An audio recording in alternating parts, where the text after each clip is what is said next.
Iran is holding funeral ceremony for Ayatollah Ali Khamenei. His mortal remains have been kept at Tehran's Grand Mosalla, where millions of people have gathered to pay their final respects. Chants of death to America and Israel resounded, with red flags of vengeance covering the entire courtyard of the Grand Mosalla. All the top personalities from the military to civilian leadership participated.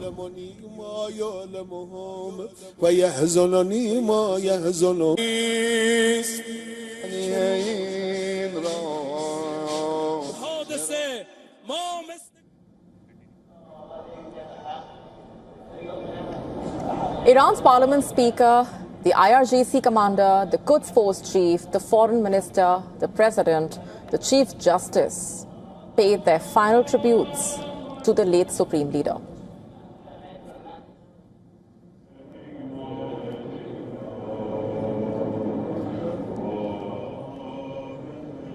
But one person remained missing. Iran's new supreme leader and Ayatollah Ali Khamenei's son did not appear in public. However, Khamenei's other three sons attended the service.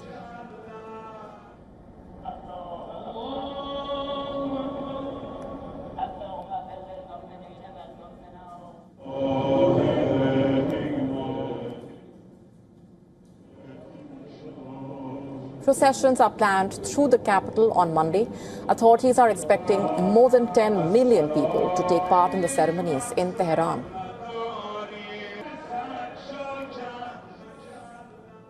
According to a report by the New York Times, meanwhile, Iranian security officials rejected the new supreme leader's request to attend the burial of his father. They fear he could be tried to be attacked or Israel will try to kill him or track him back to his sanctuary. In fact, he has not been seen in any new image since being injured in the strike that killed his father.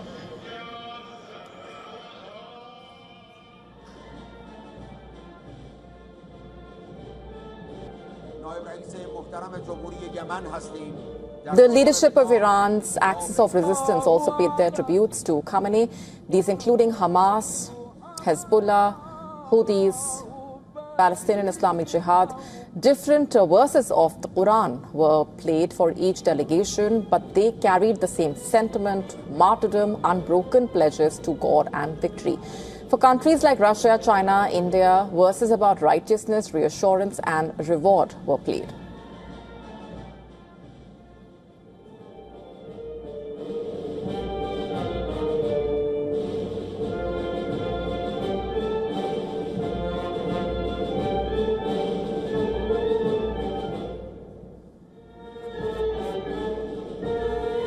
The verse that was played for the Saudi Arabian delegation caught everyone's attention, it seems.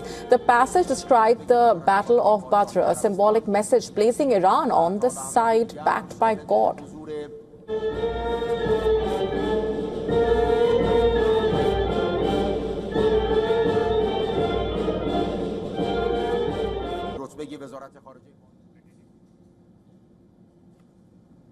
From Tehran, Khamenei's remains are expected to be taken to Qom, Najaf and Karbala, the great Shiite centers of Iran and Iraq, before being laid to rest on Thursday in Mashhad, home to the country's holiest pilgrim shrine.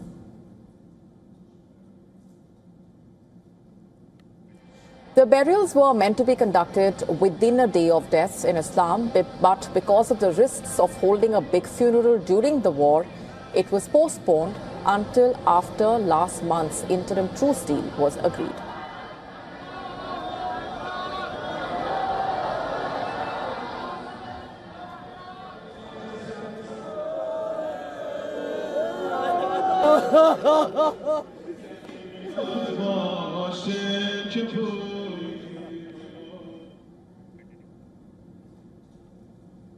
Meanwhile, U.S. President Donald Trump has said that he was surprised to see the Iranians cry at the funeral of Khamenei in Tehran, saying that he believed that people hated him.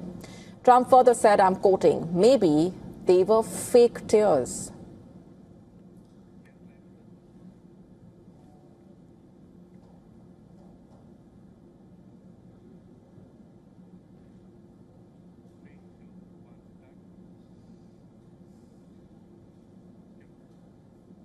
and as we continue to monitor the latest coming in from on the ground, let's also get in further perspectives. With us on the broadcast, research fellow at the Center for Iranian Studies, SOAS, University of London. Thanks very much for being here on the broadcast.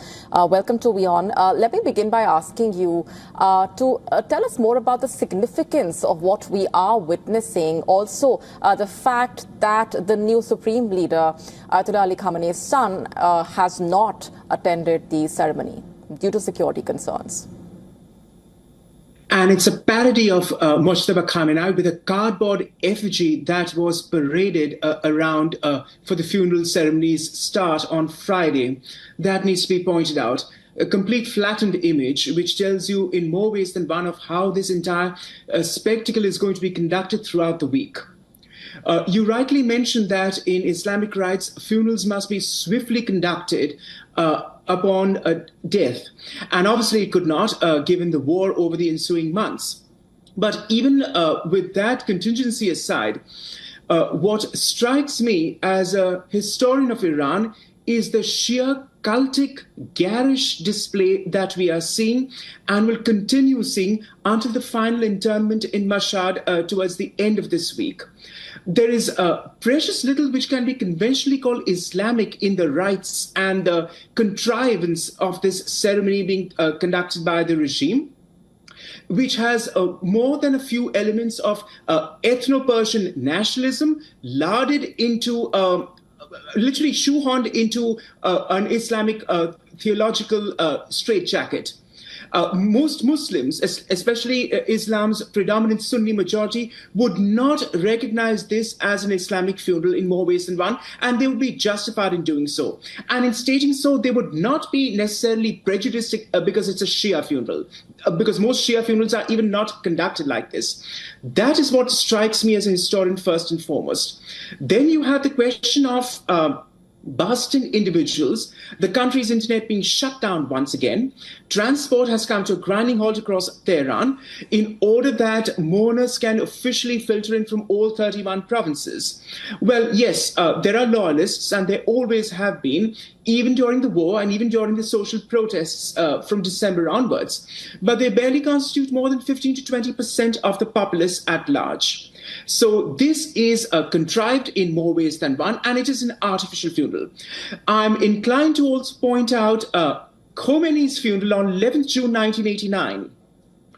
Now that must be seen in a different light, because of course Khomeini was a larger-than-life figure of the father of the revolution, and he died exactly a decade after Iran went Islamic in June 89, and Iran became Islamic a republic in February 79.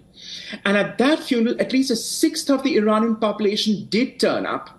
And of course, there were histrionics present at that funeral too, due to the heat in question, just like we see it now today, but also because Khomeini was deemed an imam and almost eulogized even in lifetime and now in death, and people went to tear out shrouds of the cadaver and so on and so forth, which was ungainly at best, as you can imagine. That won't take place with Khamenei because he's not such a larger-than-life figure. He was completely theologically and Islamically a lightweight in succeeding Khomeini into the post of supreme leader. But there is that distinction that needs to be pointed out, that at that time, a sixth of the Iranian population had turned up on 11th June 89. We do not see that here.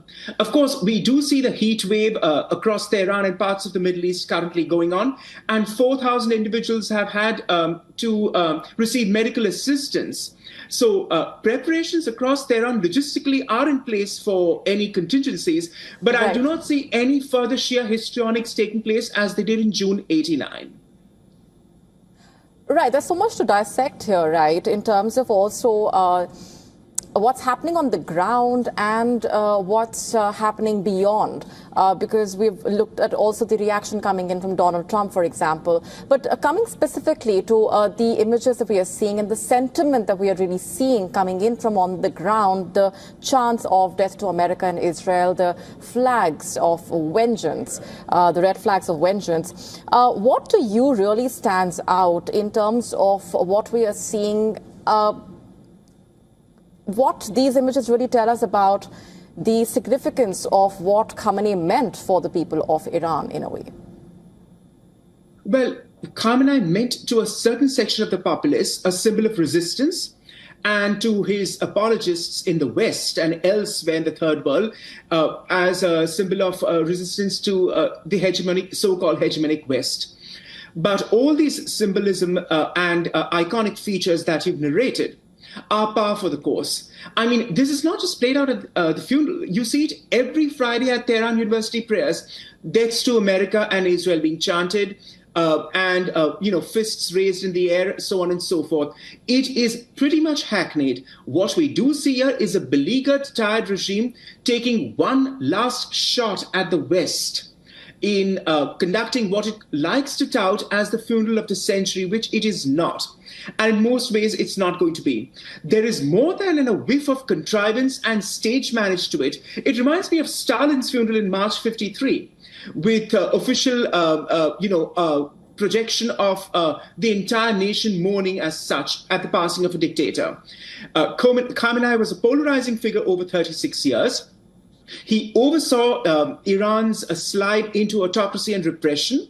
And what we now see is with Iran's Third Republic, the onset of the Third Republic from 8th March 2026, when his son was nominated into the position, is that a coup has taken place with the IRGC now calling the shots and the mullahs, the clerisy, now taking a backseat, which is what is a sign of things to come, with the IRGC and its proxies who are calling the shots. And as I've stated before on WION News, and I must iterate over and over again as a historian, Iran has become another Pakistan, a securitized military oligarchy. We're leaving it there for the moment. Thanks very much for your perspectives here.